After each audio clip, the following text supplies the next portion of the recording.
Welcome to my channel. So today we'll be solving this question. This is an actually previous year IIT JEE question which came back in 1994. Papers used to be subjective at that time. So we have three different parts. A rectangular rigid fixed block has a long horizontal edge. A solid homogeneous cylinder of radius r is placed horizontally at rest. Its length parallel to the edge such that the edge of the cylinder and the edge of the block are in the same vertical plane as shown in the figure.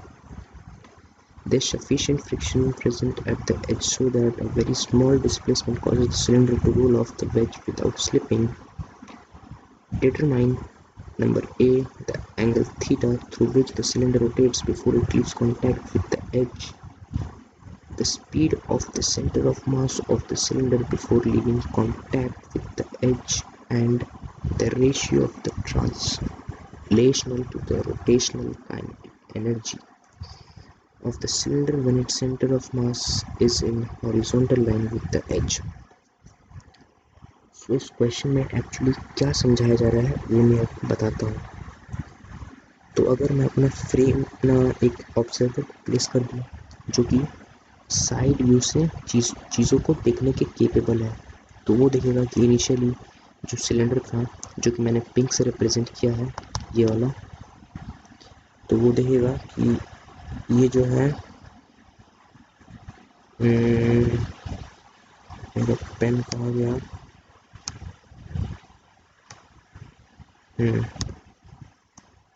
तो वो देखेगा कि initially जो cylinder था वो horizontally placed था at rest such that the centre of mass was in line with the edge of this table. तो क्या हुआ कि उसके बाद मैंने सिलेंडर को बहुत ही थोड़ा सा मेरी स्मॉल फोर्स जो है ना उसे अप्लाई कर दिया. तो क्या होगा, फोर्स अप्लाई करने के कारण जो बॉल का सेंटर ऑफ मास है वो धीरे धीरे धीरे धीरे शिफ्ट होते होते होते होते होते होते होते होते होते एक सर्कुलर मोशन करना शुरू कर देगा. Now the entire cylinder will do a circular motion, rather rotational motion about this point without slipping, and it is explicitly mentioned कि जो चीज़ें हैं वो इस पॉइंट के अबाउट प्योर रोटेशन कह सकते हो या विदाउट स्लिपिंग कह सकते हो, जो मन वो भी कह सकते.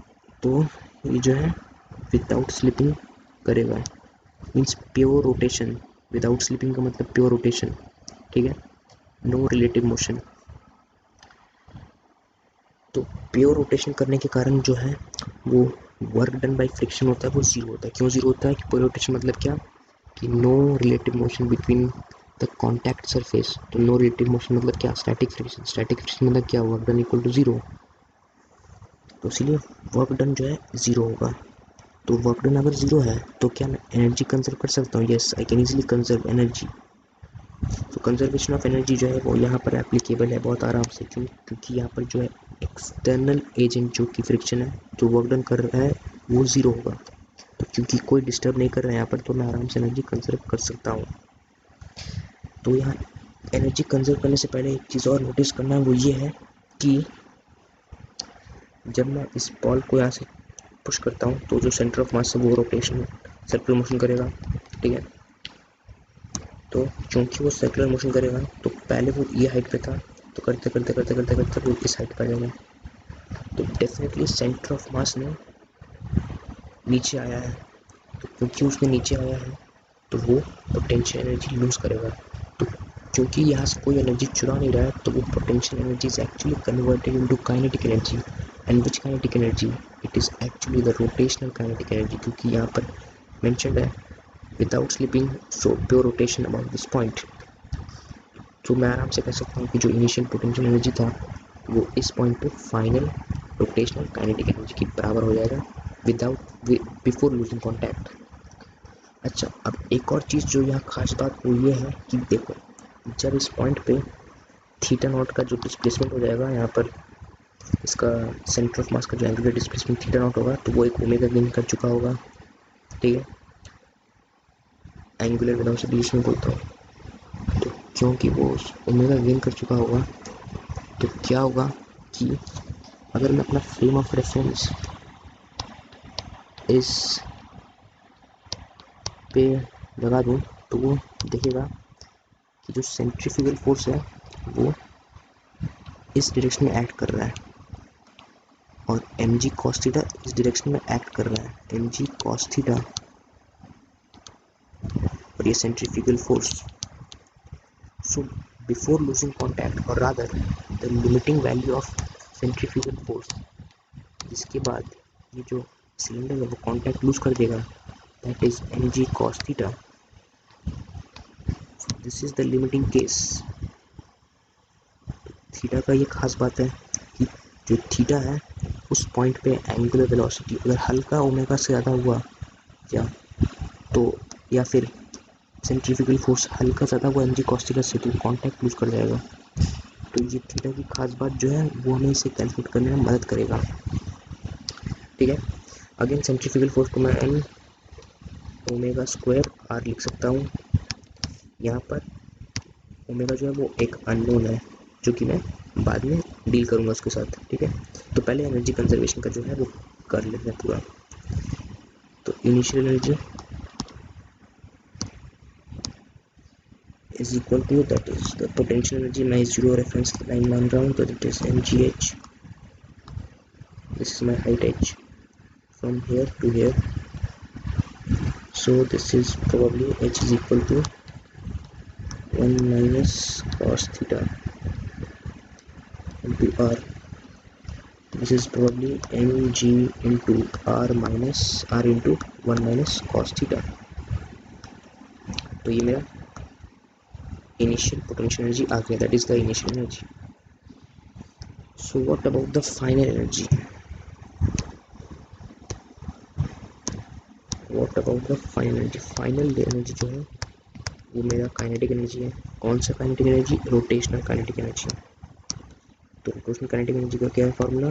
Half I omega square.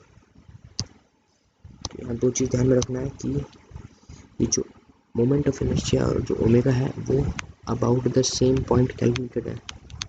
About the same point. ऐसा नहीं कि मैं ओमेगा किसी और पॉइंट के अबाउट कैलकुलेट कर लूँ और मोमेंट ऑफ इनर्शिया किसी और पॉइंट के अबाउट कैलकुलेट कर लूँ और फिर यहाँ पर डाल दूँ तो वो गलत आंसर लीड करेगा. तो दोनों सेम पॉइंट होना चाहिए. और इस क्वेश्चन में वो पॉइंट क्या है? इस क्वेश्चन में वो पॉइंट ऑफ रोटेशन है and that point of rotation is this. ठीक है. तो मैं आई अबाउट दिस लिख सकता हूँ कैसे? Half into half mr square, that is about the center of mass, plus mr square. I have used the parallel axis theorem, nothing else. कुछ भी खास मैंने नहीं किया, मैं सिर्फ पैरेलल एक्सिस थ्योरम इस्तेमाल किया. This is 3/4 m omega square r square. This is the final energy, and by putting this equal to initial energy, that was mgr 1 minus cos theta, I get omega square equal to 4/3 g by r into 1 minus cos theta. Right. अब ये omega इस theta पे ऐसा है कि ये जो omega है वो ऐसे बिहेव कर रहा है कि जो सेंट्रीफ्यूगल फोर्स प्रोड्यूस कर रहा है ये ओमेगा वो एम जी कॉस थीटा के बराबर है. मैं पहले बता चुका हूँ ये क्यों है. ये इसलिए है ताकि ये कांटेक्ट लूज ना करे. But this is just about to lose contact. This is the limiting value जिसके बाद ये कांटेक्ट लूज करेगा. तो इस पॉइंट पे एक्चुअली लिमिटिंग केस जो हो रहा है वो यही लिमिटिंग केस है. तो this omega is actually the limiting case जो एक्चुअली जो है मीन्स जस्ट कांटेक्ट लूज करने के जस्ट पहले मीन्स अगर हल्का ज़्यादा हुआ तो कांटेक्ट लूज कर गया कुछ वैसा. तो इसका फील आया ये ओमेगा का. तो ये जो एम ओमेगा स्क्वायर आ रहा है ये एम जी कॉस थीटा के बराबर है. तो मैं वो वहाँ पुट कर दूंगा.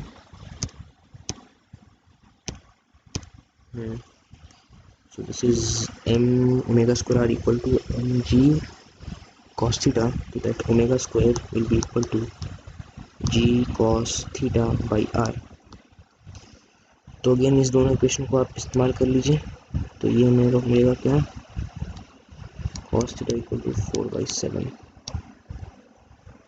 इस दोनों इक्वेशन से आ जाएगा मेरा। तो that gives the solution of question number A का सोल्यूशन जो है वो मिल गया, आंसर ए का आंसर मिल गया। ठीक है, ऑल्सो इस चीज़ को थोड़ा ध्यान में रखना है, इस टर्म को बाद में इसका इस्तेमाल करेंगे। ठीक है, इसका आंसर आ गया। चलो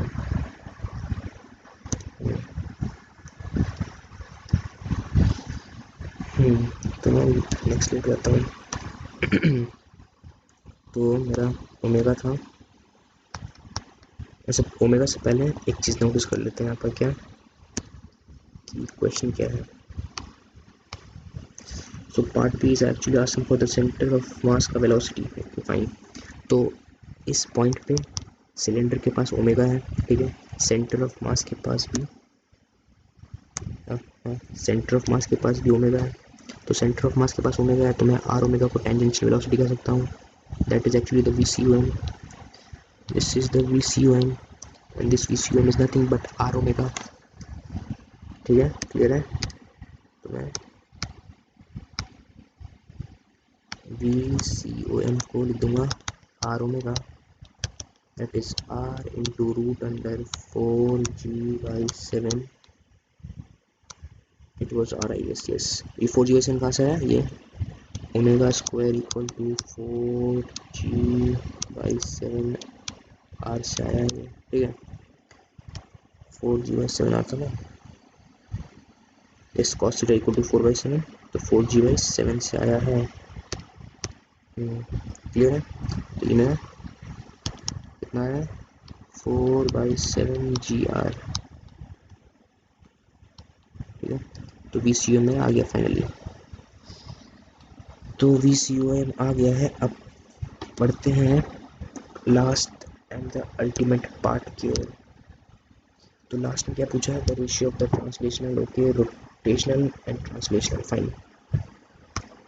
तो यहाँ पर ध्यान देना है कि जब ये कांटेक्ट में था तो फ्रिक्शनल फोर्स जो थी वो ऐसे एक्ट कर रही थी, तो इसे टॉर्क दे रही थी। वो टॉर्क के कारण मान लेते हैं इसका ओमेगा बढ़ रहा था, ठीक है, या घट रहा था, जो भी है, ओमेगा इंक्रीज ही करेगा क्योंकि और कोई ऑपोजिंग फोर्सेस नहीं है और पहले ओमेगा 0 था, तो ओमेगा इंक्रीज ही करेगा। तो जब ये कांटेक्ट में था तब इसका ओमेगा इंक्रीज हो रहा था, राइट। जब ये कांटेक्ट लूज कर गया, after it has lost contact, ठीक है, after it has lost contact, तो ये कुछ ऐसा होगा, मान लेते हैं कांटेक्ट लूज करने के बाद। तो अब जो एक ही मात्र फोर्स एम जी एक्ट कर रहा है, दैट इज सेंटर ऑफ मास पे एक्ट कर रहा है। तो एम जी अगर सेंटर ऑफ मास पे एक्ट कर रहा है तो मैं सेंटर ऑफ मास के अबाउट जो टॉर्क कैलकुलेट करूँगा तो वो आएगा 0, क्योंकि टॉर्क इज 0 तो अल्फा इज इक्वल टू 0, क्योंकि torque equal to I alpha 0, तो फिर वहाँ से alpha equal to 0। If alpha is equal to 0 then omega equal to constant. तो कॉन्टैक्ट लूज करने के पहले जितना ये ओमेगा गेन कर चुका होगा वही ओमेगा से ये हमेशा के लिए चलेगा। फिर से मैं कह रहा हूँ, कॉन्टैक्ट लूज करने से पहले जो ओमेगा गेन कर चुका होगा वही ओमेगा से ये चलेगा, क्योंकि अब इसके ऊपर कोई भी एक्सटर्नल फोर्सेस का लाइन ऑफ एक्शन नहीं है। तो इसका जो एक्सटर्नल टॉर्क है वो 0 है, एक्सटर्नल टॉर्क 0 है about centre of mass obviously. तो जो उसका टॉर्क है वो 0 है, तो अल्फा इक्वल टू 0, तो omega equal to constant, and that constant का वैल्यू कितना था, अभी जस्ट हम लोग कैलकुलेट किए थे, 4g/7 का रूट अंडर, ठीक है। तो ओमेगा कांस्टेंट ओमेगा सही आ गया। तो मैं यहीं पर रोटेशनल काइनेटिक एनर्जी की जो वैल्यू निकाल लेता हूँ। अगेन मैं रोटेशनल काइनेटिक एनर्जी इस बार सेंटर ऑफ मास के अबाउट कैलकुलेट कर रहा हूँ, तो मैं लिखूँगा half I, I is half M R square. Centre of mass के बहुत ध्यान रखना, गलती नहीं करना कि मैं 3/2 नहीं लिख दूंगा, वो गलती हो जाएगा, into 4/7 sorry, 4/7 omega square, okay fine. So that is actually giving me 1/7 mgr, fine. अब मैं क्या कर सकता हूँ कि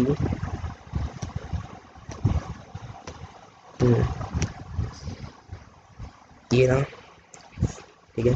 क्वेश्चन ने मुझे बोल दिया कि find the ratio of these energies at the point जब सेंटर ऑफ मास जो है वो यहाँ पर पहुँच गया, मतलब सेंटर ऑफ मास जो हॉरिजॉन्टल लाइन में है। तो जब centre of mass horizontal line में होगा तो उसका डिस्प्लेसमेंट यहाँ से कितना हुआ, यहाँ से यहाँ हुआ, तो क्या वो डिस्प्लेसमेंट आर के बराबर होगा, हाँ कि ना, बिल्कुल आर के बराबर होगा। पहले था वो यहाँ पर R, right, this was the radius and now it is in this point, so definitely centre of mass जो है वो आर हाइट से नीचे आ चुका है। तो delta P equal to M G R, again this delta P is nothing but rotational kinetic energy plus translational kinetic energy. यहाँ पर भी एनर्जी लॉस नहीं होगा, क्यों एनर्जी लॉस नहीं होगा, क्योंकि कॉन्टैक्ट लूज करने के बाद तो फ्रिक्शन का कोई केस ही नहीं था, और कॉन्टैक्ट लूज नहीं भी करता तो भी फ्रिक्शन का कोई केस नहीं था। क्यों, क्योंकि प्योर स्लिपिंग, प्योर स्लिपिंग मतलब कि सॉरी, क्योंकि प्योर रोटेशन, प्योर रोटेशन मतलब जीरो स्लिपिंग, जीरो स्लिपिंग मतलब कि no relative force, no relative motion, no relative motion mean static friction, static friction mean zero work done by friction forces. तो मैं contact lose करने के पहले या बाद जो भी कहूँ मैं एनर्जी कंजर्व कर सकता हूँ डायरेक्टली। तो फाइनल एनर्जी मेरा M G R, potential energy change का मैं लिख रहा हूँ।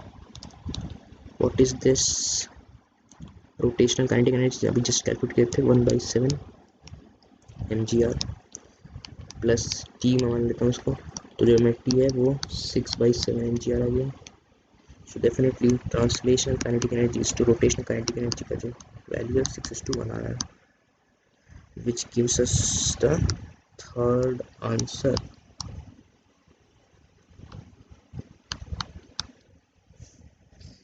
सो तो ये मेरा तीनों सॉल्व हो गया, इजी क्वेश्चन था, थोड़ा एनालाइज करना था वर्क डन को और टॉर्क वगैरह को थोड़ा सा एनालाइज करके सॉल्व हो जाता।